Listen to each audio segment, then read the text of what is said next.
afiyan ida inna yomi toro goddo pardon andilan anna porto adduma leydi porto anna porto adduma leydi porto doguda on porto jo wanda mari jikke wanda mari teddungal tuba mambanno jindinede aduna Allah on fow hida jibitade wanko lando hombo wanda way wolude goddo anga yalta e réseaux sociaux a yennudo Allah yenni annabijo accali Allah accali annabijo wanda way wajade goddo anko exemple adem mo aduna bugiti aden anyado aden pottinado aden mo hitta aden mo wondotako aden ardo dénigrer ex femme aden nyenkitido nabani yimbe wanda wayla wolude Amadou Simba en tokki ange min en tokki adabbani lan aybe en tokki à compter de certains sang en tokki anda waylan sifade wanda waylan tindinde ko mi wowlata dandi vie privée an alandi ke fiyantaw si wowluda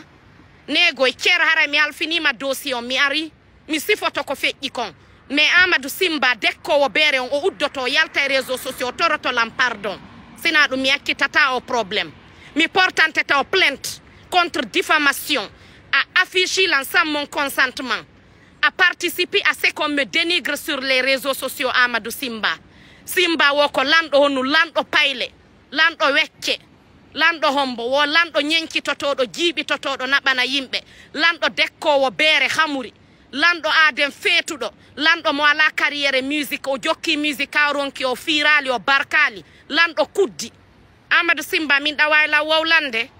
an ɗa wayla yewtude wo min komi gorejo ma min komi miññirama ko joli ɓay noon a jaɓali ngal teddungal ɗon joni mi ɓortay ngal teddungal mi patta mi ruka mi yaaɓa dekkoru beere no wawi yarde sula ara wowlalan wiyan ɗa andi komi naɓi e dewgal ɗa andi komi soñdia e dewgal ɗa andi komi feƴƴini e dewgal ɗa andi komi waɗa e dewgal Amadou Simba dekkowo beere dekkanayɗo gorole deyol beere an ɗa wayla wowlude e awa ɗum ko mone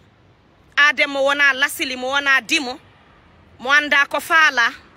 hi aden ukkotoɗo tun nanay tun pour woca haako nanay tun pen hoccoda e baape awa sa anda landotono si wowla a hersata Amadou Simba sina ɗum a yiyayno ferma sombere ma nden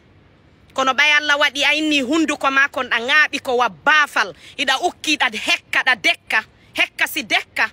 joni en naɓa e hamɓaren a hekkitata fi goɗɗo fi ka heɓa ka dekka ha maya mi halfini cer o dossier ɗo cer mi aray mi wowlay par ce que mi wowlama trop o semaine ɗo ko tuuru an non joni tuuru an on hewti on sikkuno mi sutaki fo mi yi'i ko on no wolirtollan ɗo andi komi naɓi